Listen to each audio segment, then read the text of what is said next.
Summer வந்தாச்சு. What's your plan for this holiday? எங்க கிட்ட விட்டுருங்க, நாங்க பாத்துக்கிறோம்.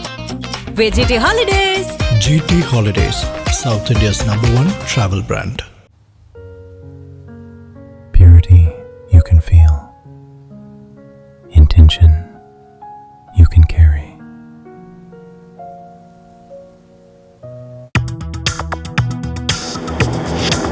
Delivering smiles all around the professional careers.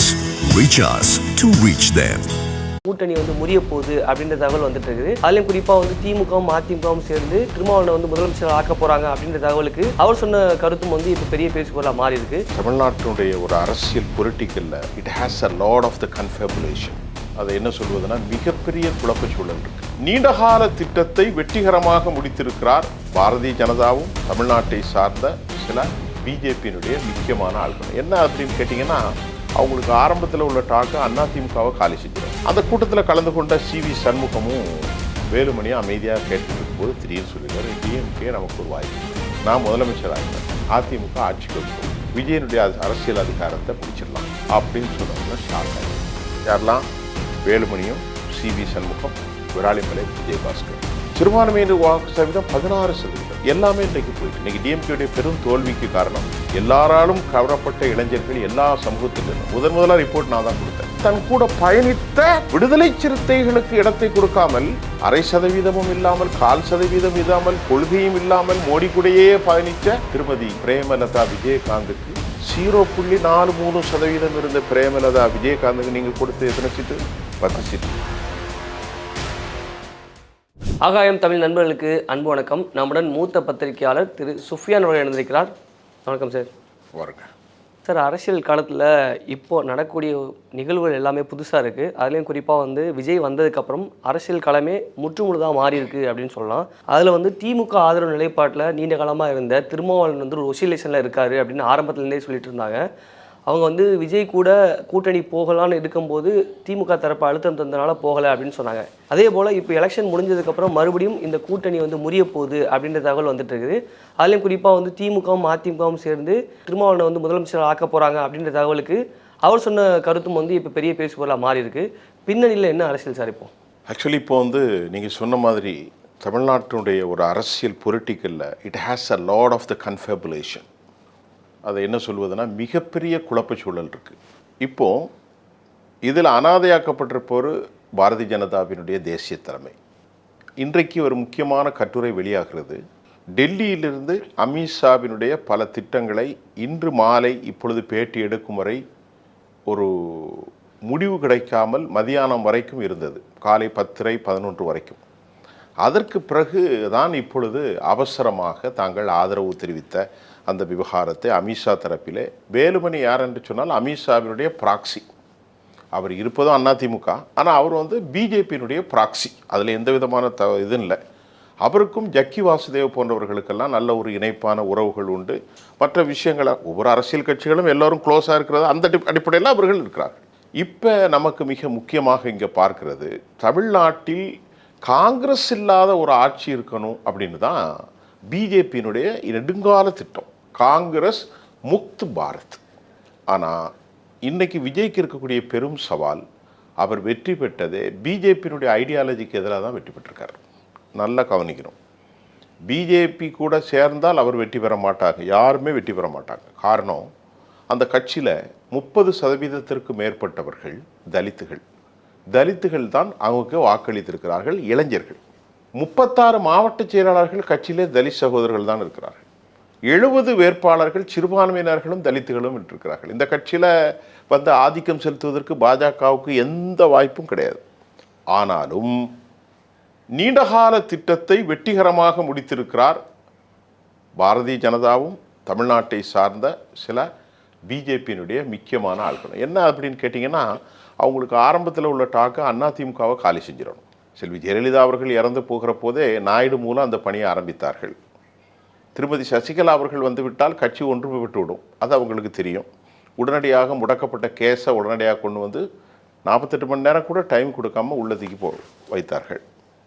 அதற்கு பிறகு ஓபிஎஸ்ஐ சேர்த்தார்கள், இபிஎஸ்ஐ சேர்த்தார்கள். இவரை ஜெயிலில் கொண்டு போனாங்க, டிடிவி தினகரனை. இப்படியெல்லாம் கொஞ்சம் கொஞ்சமாக அனைவரையும் பிரித்தது. கடைசி இந்த வலையில் சிக்கிண்டு போகாமல் தப்புனது செங்கோட்டையன். செங்கோட்டையனையும் அழைத்தார்கள், செங்கோட்டையனையும் பேசினார்கள். அவர் இங்கே வந்தார். இரண்டாவது மிக மூல காரணம் என்னவென்றால், எடப்பாடி பழனிசாமி தன்னை உருவகப்படுத்தின நான் ஒரு எம்ஜிஆர், நான் ஒரு ஜெயலலிதா, அப்படி அவருக்கு ஒரு மனப்பால் குடித்தார். ஏன்னா திருமதி சசிகலா அவர்களை தூக்கி வச்சது சாதாரண பதவி இல்லை, உலகத்திலே உயர்ந்த பதவி மாதிரி. இந்தியாவில் இருக்கக்கூடிய ஸ்டேட்டில் ஒரு ஸ்டேட்டுக்கு முதலமைச்சர், அதை அவர் மறந்துட்டார். ஓ பன்னீர்செல்வம் அவருக்கு எந்த தொந்தரவும் கொடுக்கல, அவரையும் வெளியேற்றினார். இப்படியெல்லாம் இன்றவர் உப்பை தின்றவன் தண்ணி குடித்து தான் ஆகணுங்கின்றன. இன்றைக்கி பிஜேபி போன எலெக்ஷன்லேயே சில ஆர்எஸ்எஸ் நண்பர்கள் என்கிட்ட சொன்னாங்க. எனக்கு எல்லா அமைப்புலேயும் நண்பர்கள் க்ளோஸாக உண்டு, ஒரு நீண்ட நெடிய பத்திரிகை அனுபவத்தில். அப்போ அவங்க சொன்னாங்க, எடப்பாடியை காலி செய்வதற்கு தான் டெல்லி தலைமை விருப்பப்படுகிறது. பலமுறை சொன்னாங்க, ஆட்களை சொல்ல வேண்டியதில்லை. அப்புறம் கடைசியில் பார்த்தா இன்றைக்கி அதான் நடந்துச்சு. எடப்பாடி கூப்பிட விட்டார். இன்றைக்கி ஒரு ஆங்கில பத்திரிகையுடைய மிக முக்கியமான செய்தி, கூப்பிட விட்டு பேசுகிறாங்க. யார்? எல்லா கட்சிக்காரர்களும், அதில் லீமா ரோஸ்லின் அவங்க கூட அமர்ந்துருந்தாங்க. எடப்பாடி எல்லார்ட்டையும் பேசியிருக்கார். ஏன்னா நமக்கு ஒரு அருமையான வாய்ப்பு வந்திருக்கு, அதிமுக ஆட்சி தமிழ்நாட்டில் வரப்போகுது அப்படின்ட்டு. அந்த கூட்டத்தில் கலந்து கொண்ட சிவி சண்முகமும் வேலுமணியும் அமைதியாக கேட்டுக்கிட்டு இருக்கும்போது திடீர்னு சொல்லியிருக்காரு, டிஎம்கே நமக்கு ஒரு வாய்ப்பு கொடுக்கு, நான் முதலமைச்சர் ஆயிடுவேன், அதிமுக ஆட்சிக்கு வந்துடும், விஜயனுடைய அரசியல் அதிகாரத்தை முடிச்சிடலாம் அப்படின்னு சொன்ன உடனே ஷாக் ஆகிட்டாங்க. யாரெல்லாம்? வேலுமணியும் சிவி சண்முகம், விராலிமலை விஜயபாஸ்கர். உடனடியாக அவர்கள் எம்ஆர்சி நகரில் இருக்கக்கூடிய அவருடைய ஆஃபீஸுக்கு வந்து தனித்து கூட்டம் போட்டாங்க. சவுத்துலேருந்து இசைக்கு சுப்பையா மட்டும் கலந்துக்கிட்டார். இந்த கலந்து அவங்க பேசினால இனி நம்ம பழனிசாமி கூட கதை கொண்டு போக முடியாது. ஒரு மனுஷன் ஒரு தடவை தோக்கலாம், 2 தடவை தோக்கலாம், 3 தடவை தோக்கலாம், 5 தடவை தோக்கலாம், 10, 8, 10, 11 தோற்று 12 தோற்ற போகிறோம். அவன் பின்னாடி நம்ம போய் பிரயோஜனம் இல்லை. அவருக்கு ஒன்றும் மக்கள் அவரை ஏற்றுக்கொள்ளவில்லை. எடப்பாடி பழனிசாமி தமிழ்நாட்டு மக்கள் ஏற்றுக்கொள்ள அந்த முடிவுக்கு அவங்க வந்துட்டாங்க. இது ரொம்ப ஒரு முக்கியமான காலகட்டம். இப்போ இந்த காலகட்டத்தில் முதல்ல நீங்கள் கேட்ட திருமாவளவன் அவர்களை பற்றி மிக முக்கியமாக பேசணும். தமிழ்நாட்டில் வந்து இன்றைக்கு விஜயனுடைய வாக்குகளால் விடுதலை சிறுத்தைகள் வாக்கு சதவீதத்தை பறித்து தான் இருக்கிறார். எல்லா கட்சியும் பறித்திருக்கிறாங்க. திராவிட முன்னேற்ற கழகம், அதிமுக, விடுதலை சிறுத்தைகள். இதில் ரொம்ப பாதிக்கப்பட்டவர் நாம் தமிழருடைய திரு சீமான் அவர்கள். நேற்று அவருடைய முகத்தை பார்த்தாலே உங்களுக்கு தெரிஞ்சிருக்கும், ரொம்ப சிறுமையில் அப்படியே நின்றார், விரக்தி அடைஞ்ச நிலையில் இருந்தார். இந்த செய்தி வருவதற்கு முன்பே நான் ஒரு முக்கியமாக ஒரு பேட்டி ஒன்று கொடுத்துருந்தேன். தமிழ்நாட்டில் இதுவரை இல்லாத அளவிற்கு இஸ்லாமிய இளைஞர்களும் கூட அவருக்கு வாக்களித்தார்கள் என்று சொன்னேன். உதாரணத்துக்கு எனது சேர்ந்த திருச்செந்தூர் தொகுதி, அங்கே இஸ்லாமியர்கள் டென்ட்டாக வாழக்கூடிய காயல்பட்டினம், அங்கே கூட அனிதா ராதாகிருஷ்ணன் வெளியே அனுப்பிட்டாங்க. இது வரலாற்றில் மிக முக்கியம். 1977க்கு அப்புறம் இப்போ தான் நடந்திருக்கு. என்னன்னா இதில் ஒரு முக்கியமான பாயிண்ட், இவரை ஜாதிக்குள்ள மதத்துக்குள்ளே யாருமே பார்க்கல. இப்போ திருமாவளவன் விடுதலை சிறுத்தைகள் கட்சியில் 2, இந்திய யூனியன் முஸ்லீம் லீக் 2, காங்கிரஸ் கட்சி 3, மார்க்சிஸ்ட் கம்யூனிஸ்ட், இந்திய கம்யூனிஸ்ட் 2, சராசரியாக 8. இவர் 8, 8ல் 1 ரிசைன் போனால் 7, 5, 12, மீதி உள்ள எல்லாம் சேர்த்து 20 தொகுதி வந்துடுச்சு. இப்போ இந்த 20 தொகுதி போதுமானது. இந்த 20 தொகுதி போதுமானதுன்னா அவர்கள் முழுமையாக திராவிட முன்னேற்ற கழகத்தை விட்டு காங்கிரஸை தவிர யாரும் வரல, யாரும் உள்ளே வந்து பதவியேற்கவும் இல்லை. ஆனால் கம்யூனிஸ்டுகளும் திருமாவளவர்களும் நம்பகமான கூட்டாளிகள். நான் சொல்கிறதெல்லாம் ரெக்கார்ட் பண்ணிக்கிடுங்க. கம்யூனிஸ்ட்டும் திருமாவளவனும் நம்பகமான கூட்டாளிகள், காசுக்கெல்லாம் விலை போக மாட்டாங்க. திருமாவளவனை பொறுத்தவரை மதச்சார்பின்மை என்பது மிக முக்கியமான கோட்பாடு. இன்றைக்கி தமிழ்நாட்டில் நீங்கள் பார்த்தீங்கன்னா விடுதலை சிறுத்தைகள் இந்த அளவுக்கு எஸ்டாப்ளிஷ்மெண்ட்டாக நிற்கிறதுக்கும் மற்ற மாநிலங்களில் வந்து பஸ்வானுடைய மகன் பீகாரில் எல்லாருமே உருக்குலைந்து போகிறதற்கும் இந்த மதச்சார்பின்மை என்பது மட்டும்தான் ரொம்ப ரொம்ப முக்கியமாக இருக்குது. அப்படி இருக்கும்போது ஒரு காலகட்டம் வருகின்ற போது மதச்சார்பின்மை அப்படின்னு நிற்கும்போது விஜய் அவர் கைவிட மாட்டார். டிஎம்கேட்ட நல்ல முறையில் சொல்லிட்டு தான் வந்திருக்காங்க, நாங்கள் போகிறோம், இந்த மாதிரி ஒரு கட்டம், எங்களுடைய அடிப்படைத்துவமான ஒரு கோட்பாடு பாரதிய ஜனதா சனாதனம் கால் பதித்து விடக்கூடாது. அப்படி நாங்கள் கைவிட்டால் அமித்ஷா எந்த எல்லைக்கும் போவார் என்பது அவருக்கு தெரியும். அந்த அடிப்படையில் திருமாவளவன் தோழர் அவர்கள், வன்னியரசு போன்றவர்கள், இன்னொருவர் இளைய பெருமாளுடைய மகன் காட்டுமன்னார் கோயில், 2 பேர் தான் வெற்றி பெற்றார்கள். அவர்கள் வெளியிருந்த ஆதரவு, அதே மாதிரி சிபிஐஎம் 2மே கொடுத்துட்டாங்க. IMUL கடைசி வரைக்கும் குழம்பி அவர்களும் வந்துட்டாங்க பதவியேற்புக்கு. இன்றைக்கு திரு காதர் மொய்தீன் அவர்களையும் போய் சந்தித்து அவரே கிளாப் பண்ணார். அந்த சம்பவம் இன்னைக்கு நடந்திருக்கு. இப்போ இதுக்கு இடையில் அதிமுகவை ஏன் அவர் போய் பார்க்கிறார் ஒரு கேள்வி. இன்னைக்கு வன்னியரஸ்ட்டை கேட்டாங்க, அதிமுக ஆதரவு கொடுத்தால் என்ன செய்வீர்கள் என்று கேட்டார்கள். அவர் ஆதரவு கொடுக்குற போது நாங்கள் பார்த்துக்கொள்கிறோம் என்று மிக முக்கியமான விஷயம். இப்பொழுது விஜய்க்கு கேட்கப்பட்ட கேள்விக்கு முன்னால் இன்று காலை பத்திரிகையில் ஒரு செய்தி. அந்த செய்தியில் டெல்லியிலிருந்து அமித்ஷாவின் உத்தரவின்படி அபினேஷ் என்கின்ற ஒரு பில்டிங் கான்ட்ராக்டர், அவர் இவர்களுக்கு இடைப்பாலமாக தமிழ்நாட்டில் பல தொழிலதிபர்களோடு கான்டாக்ட் இருக்கும் பிஜேபிக்கு. நேராக போய் விஜயை பார்க்குற போது அவர் தெளிவாக சொல்லியிருக்கிறார், நான் பிஜேபிக்கும் எந்த உறவுகளும் இருக்க மாட்டேன். அவர் பிஜேபியோடு உறவு இருந்தால் கொள்கை எதிரி பிஜேபி, அரசியல் எதிரி திமுக. அப்போ கொள்கை எதிரியும் அரசியல் எதிரியை விட ஊழல் எதிரியை விட உதான். அப்போ அவர் எஸ்டாப்ளிஷ் ஆகி சிறுபான்மை வாக்குகளை எல்லாம் கிறிஸ்தவர்கள் வாக்கு, இஸ்லாமியர்கள் வாக்கு, தலித்துகள் வாக்கு எல்லாம் வெற்றி கேட்டுத்தான் இந்த 108 இடத்தையும் வித்தார் அவர். நீங்கள் ரொம்ப கவனத்தில் கொள்ளணும். அப்படிப்பட்ட அவருக்கு ஆதரவு கொடுப்பது திருமாவளவனுக்கு ஒரு கண்டிப்பான ஒரு கடமையாகி இருக்கிறது. இரண்டாவது, 2016 மக்கள் நல கூட்டணிக்கு பின்பு தொடர்ந்து பயணித்தார். 2019 பயணித்தார், 24 பயணித்தார், 21 பயணித்தார், 26 பயணித்தார். திருமாவளவன் திமுகவில் அடைந்த நன்மைகள் என்ன? அவர் மதச்சார்பின்மை என்ற ஒரு கோட்பாடு மட்டும்தான் அவருக்கு, அதிலே நின்னர். அவரை எவ்வளவோ ஆசை காட்டியது. டெல்லியிலே கூட RSS புருஷர்கள் போய் டெய்லி சந்திப்பாங்க. பணத்துக்கு மயங்காதவர், எதுக்குமே மயங்க மாட்டார். அவர் அப்படியே இருந்தார், இன்றைக்கும் இருப்பார், இனி எப்படி இருப்பார். அவருடைய காலத்திற்கு பின்பு எப்படி இருக்கும்னு எனக்கு தெரியாது. அவர் இருக்கும் காலத்திற்கும் அது உறுதியாக இருந்தார்.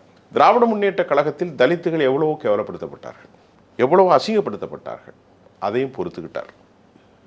நீங்கள்லாம் இதெல்லாம் வரலாறு. இப்போ என்னை கூட அவர் வர சொல்லியிருந்தார் ஒரு மீட்டிங்குக்கு, எலெக்ஷன் கழித்து வாங்க வந்து பாருங்கன்னு. எனக்கு ரொம்ப வேண்டிய கூட்டாளி. வரும்போது கூட என்கிட்ட சொல்லியிருந்தார், அவரை தனியாக வேணாம், கூட்டம் இருந்தால் அது சரியாக இருக்காது, நம்ம தனியாக கூட கண்ணியத்தோடு வர வேண்டும். அப்படி ஒரு நல்ல ஒரு பண்பாளர். அன்றைக்கி கூட பார்த்தோம், பேசுவோம். அப்போ அவருக்கு அவர் சொல்லக்கூடிய கருத்து என்ன? தலித்த அரசியலில் அவர்களுக்கு ஒன்றும் வேணாம். அந்த புதுக்கோட்டையில் மலத்தை கலந்தார்களே, வேங்கை வயலில் திராவிட முன்னேற்ற கழக அரசு என்ன நடந்துச்சு? என்ன ஆக்ஷன் நடந்துச்சு? எந்த ஆக்ஷன் எடுக்கலை. அதுதான் அவங்களுடைய உள்ள. ஆனால் பூசி மெழுகுத்தான் செய்தார்கள், வேறு வழி இல்லை. அதே சமயம் இன்றைக்கு பொது தொகுதியில் தலித் சமூகத்தை சேர்ந்தவர்கள் போட்டியிடுகிறார்கள். இவங்களுக்கு பொது தொகுதி கொடுத்தாங்களா? திருமாவளவனுக்கு பொது தொகுதி கொடுக்கணுமில்ல? இன்றைக்கும் அந்த சமூகம் இரட்டைக்கோலையிலையும் அடக்கம் செய்வதற்கு பொது மையவாடி, அது என்று சொல்வது சதுக்கங்கள், அடக்கம் பண்ணக்கூடிய பரியல் கிரவுண்ட் இல்லை, முடிவெட்ட மாட்டாங்க. துணியை சுற்றிட்டு தான் போகணும். உங்களுக்கு தெரியும்னு நினைக்கிறேன், கோவை மாவட்டத்தில் பல பகுதி, வட தமிழ்நாட்டிலையும் இன்றைக்கும் உள்ள பகுதி இருக்குது. பொது நல்லடக்க கூடாரங்கள், இடுகாடு சுடுகாடுகள் கிடையாது. அப்படி இருக்கும்போது இன்றைக்கி ஒரு புதிய மாற்று கட்சியின் மூலம் அவர் சாதித்து கொள்வதற்கு இதிலே பயணிப்பதில் என்ன தவறு இருக்க முடியும்? அவர் பயணிக்கிறாரோ பயணிக்கவில்லையோ ஒன்றுமில்லை. அவருடைய இலக்கு என்ன? ஒடுக்கப்பட்ட தலித் மக்களுக்கு உரிமைகளை பெற்று தர வேண்டும், அவ்வளோதான். அந்த உரிமைகளை பெற்றுத்தரவுக்கு திராவிட முன்னேற்ற கழகம் என்ன செய்தது? பெரியாரியத்தை பேசினது, தமிழ் தேசியத்தை சீமான் பேசினார், தொடர்ந்து அவர் பயணித்தார். அவர் என்ன அந்த சமூகத்துக்கு செய்ய முடிஞ்சது? பொது தொகுதியில் நீங்கள் நில்லுங்க அப்படின்னு கேட்குற கூட டிஎம்கேல. அவங்க டிஎம்கேல இருக்கிறவங்க எல்லாமே பேசுவார்கள் அண்ணா பெரியார், அனைவரும் சாதி தத்துவாதிகள். இப்போது இந்த கட்சி எந்த சாதித்துவமும் எதுவுமே அடையாமல், நான் அவருக்கு ஆதரவாக பேசலை, இப்பொழுது தான் ஒரு புதுமையாக வந்திருக்கிறது. அதில் அவர் தொடர்ந்து பயணிப்பாரா என்பதை நாம் கொஞ்சம் கவனமாக பார்க்கணும். ஏன்னா மேலே இருப்பவன் என்ன செய்ய போகிறாங்கிறது ஒரு பெரிய சான்ஸு. கையில் பிடி வசமாக இருக்கிறது. இன்றைக்கி திருமாவளவனுடைய அலுவலகத்துக்கு போய் பார்க்கல, நேராக அவர் வீட்டுக்கே பார்த்துருக்கார். இன்றைக்கி அவருடைய முயற்சிகள் நல்லா இருக்குது, எல்லாருடைய எல்லாத்தையும் போய் பார்த்துருக்கிறார். அதே சமயம் ஒரு கம்ஃபர்ட் மெஜாரிட்டி கிடைக்குன்னு பாரதிய ஜனதாவினுடைய அந்த 30க்கும் மேற்பட்ட எம்எல்ஏக்களை கேட்கலாம். கட்சி தாவல் தடை சட்டம் என்று வருகின்ற போது 2 மெஜாரிட்டி 2/3 வரணும். அப்படி இருக்கிற போது 47 32 என்று சொல்லப்படுகிறது. ஆனால் சட்டத்தினுடைய நுணுக்கங்களை பார்க்கின்ற போது மெஜாரிட்டி இங்கே இருக்கிறது 30, அங்கே 17 தான் இருக்கிறது. அப்படி பார்க்கும்போது அந்த சட்ட நுணுக்கங்களை நான் படித்து பார்க்கவில்லை. இந்த விஷயத்தில் கட்சி என்னிடத்தில் இருக்கிறது என்று எடப்பாடி சொன்னாலும் 17 தான் அவரிடத்திலே இருக்கிறது, இங்கே 30 இருக்கிறது. எண்ணிக்கை அடிப்படையில் கட்சி எங்களிடம் தான் இருக்கிறது என்று அவர் சொல்லிவிட்டால், நாளைக்கு அவர் ஆதரவு கொடுத்தால் ஒரு comfort majority. they will get comfort majority. ஆக இப்படி ஒரு சூழ்நிலை காணப்படுது. இல்லை திருமா தொடர்ந்து அதிருப்தியில் இருக்கிறாரு அப்படின்னு சொல்லி பொதுத்தலங்கள் எழுதப்படுதில்ல சார், இதுக்கு எதுவும் காரணம் இருக்குமா சார்? காரணம் நான் இப்போ சொன்னதான் காரணம். இல்லை அவர் அந்த மனநிலையில் தான் இருக்கிறாரா? அவர் அந்த மனநிலையில் இருக்கார். அந்த மனநிலையில் இருக்காருன்னா அவர் ரொம்ப கொச்சையே சொன்னால் அசிங்கப்படுத்தப்பட்டார், சிறுமைப்படுத்தப்பட்டார் திமுக கூட்டணியில். ஆமாம், நீங்கள் பாருங்களேன் டிஎம்கே என்ன செஞ்சாங்க. டிஎம்கேக்கு வந்து ஒரு மிதப்பிருச்சு, நம்ம வெற்றி பெற்றுவிடுவோம். இது பாயிண்ட் நம்பர் 1. பாயிண்ட் நம்பர் 2, இந்த பிரச்சாரங்கள் இன்டெலிஜென்ஸ் சபரீசனுடைய அந்த உளவு அமைப்புகள் எடுத்த கருத்து கணிப்புகள்லாம் பெண்ணுன்ற ஒரு ஆர்கனைசேஷன் பார்க்குற போது ஒரு ரிப்போர்ட்டை கொடுத்தாங்க. நான் அந்த ரிப்போர்ட்டை வாசித்தேன். அவங்க என்ன சொல்லியிருந்தாங்க, விழுப்புரம் மாவட்டத்தில் அந்த பகுதியை கோட்பாடு பண்ணி ஏராளமான தலித் இளைஞர்கள் தாவேகாவிடத்தில் சென்று விட்டார்கள். அதையெல்லாம் வச்சு சொன்னாங்க, தாவேக்காட்ட போயிட்டாங்க, உங்களுக்கு இப்போ ஓட்டு கிடைக்காது, 5 சீட்டு தான் உங்களுக்கு நான் தருவேன் அப்படின்னு சொன்னாங்க. எத்தனை சீட்டு சொன்னாங்க? 5 சீட்டு. அவங்க கஷ்டப்பட்டு கடுமையான சிரமப்பட்டு ஆறாக்கி ஏழாக்கி பத்திரிக்கையில் செய்தி வந்து அப்புறம் போய் பார்க்காமல் 8 கொடுத்தாங்க. இப்போ நான் கேட்குறேன், சமூக நீதி பேச நீங்கள், பெரியாரையும் பேசக்கூடிய நீங்கள், விடுதலை சிறுத்தைகள் எந்த நோக்கத்துக்காக போராடுகிறதோ அதே நோக்கம் தானே பேரறிஞர் அண்ணாவும் தந்தை பெரியாரும். சமூக நீதிக்கான ஜஸ்டிஸ் பார்ட்டி அதற்குத்தானே உருவாக்கப்பட்டது. அயோத்திதாச பண்டிதர், சவுந்தரபாண்டியனார், சங்கரலிங்கனார், தந்தை பெரியார், பேரறிஞர் அண்ணா, இப்படியே வந்தது அல்லவா? இந்த நோக்கம் தானே திரு கருணாநிதி இருக்க முடியும். அப்படி என்றால் ஒரு விடுதலை சிறுத்தைகள் கட்சிக்கு ஓங்கூட இருக்கிற கட்சிக்கு ஒரு 3 தொகுதி கூட கொடுத்தானா? கொடுக்கலையா? அவருக்கு வெளியே போக ஆப்ஷன் கிடையாது. அந்த நேரத்தில் மதச்சார்பின்மை என்கின்ற ஒரே கோட்பாட்டில் தொடர்ந்து பயணிக்கக்கூடிய தோழர் தொல் திருமாவளவனுக்கு என்னடா பண்ணுறது, நம்ம தனிச்சு நிற்க முடியாது. அவர் அடிக்கடி அவருக்கு ஒரு கருத்து, என்னை ஒரு சமூகத்தின் தலைவனாக நீங்கள் காட்ட வேணாம், நான் அனைவருக்குமான தலைவர். இன்றைக்கி இஸ்லாமியர்கள் வாக்காளர் நிற்கிற இடத்துல கொண்டு தொல் திருமாவளவன் இல்லைங்க, 100 முஸ்லீம் இருந்தால் 100 முஸ்லீம் திருமாவளவனுக்கு தான் ஓட்டு போடுவான். நான் உறுதியாக சொல்ல முடியும். 50 டிஎம்கே இருந்தாலும் பாதி போடுவான். ஏன்னா அந்த அளவுக்கு சிறுபான்மை இஸ்லாமிய தலைவர்களை விட அதிகபட்சமாக அவர்களுக்காக பாடுபட்டுக்கணும். பேசுகிறார், எல்லா விஷயத்திலும் விட்டு கொடுக்கறதே இல்லை. இன்னைக்கு கூட தோழர் வன்னியரசு கூட அந்த மாதிரி ஒரு கருத்தை அவர்கள் வலிமையாக வைத்திருந்தார்கள். சனாதனத்துக்கு எதிராக, சாதிய ஒடுக்குமுறைகளுக்கு எதிராக. அப்படிப்பட்ட ஒரு தலைவராக தேர்ந்தெடுத்து தமிழக வரலாற்றில் சென்னை கும்மிடிப்பூண்டியிலிருந்து பாடசாலை வரைக்கான தலித்துகள் பக்கத்தில் 3 பிரிவு இருக்கிறார்கள். பறையர் சமூகம், தேவேந்திர குல வேளார் என்ற பல்லர் சமூகம், மல்லர் சமூகம், 3வதாக அருந்ததி. இவர் சொல்லக்கூடிய வடதமிழ்நாட்டு மட்டும் இல்லை, கொங்கு மண்டலம் மட்டுமல்ல, தென்மான மாவட்டங்களிலும் ஒரு வெற்றி பெற்ற ஒரு தலைவனாக நான் சொன்னேன். 8லிருந்து 10% வாக்கு அவர்கிட்ட இருக்கு, இருந்தது. சிறுபான்மையினர் வாக்கு சதவீதம் 16%. எல்லாமே இன்றைக்கு போயிட்டு. இன்றைக்கி டிஎம்கேடைய பெரும் தோல்விக்கு காரணம் எல்லாராலும் கவரப்பட்ட இளைஞர்கள் எல்லா சமூகத்தில் இருந்தோம். முதலாக ரிப்போர்ட் நான் தான் கொடுத்தேன். பாடசாலையிலேருந்து ஆரம்பித்து நீங்கள் சொன்னால் கன்னியாகுமரியில் ஆரம்பித்து குட்டம், குளச்சல், அப்படி பார்த்தா பெரியதால, கூடுதல, மணப்பாடு, ஆலந்தலை, திருச்செந்தூர், அமலிபுரம், வீரபாண்டியப்பட்டினம், காயல்பட்டினம், அப்புறமா புன்னைக்காயல், அந்த கடற்கரை ஓரத்தில் இருக்கிற கத்தோலிக்க கிறிஸ்தவர்கள் அவ்வளோ பேரும் விஜய்க்கு ஓட்டு போட்டார்கள். நான் போய் அந்த மக்களை சந்தித்து முதல் ரிப்போர்ட் கொடுத்தேன். 3 லட்சம் பேர் பார்த்துருக்கான் ஒரு முக்கியமான காணொலியில்.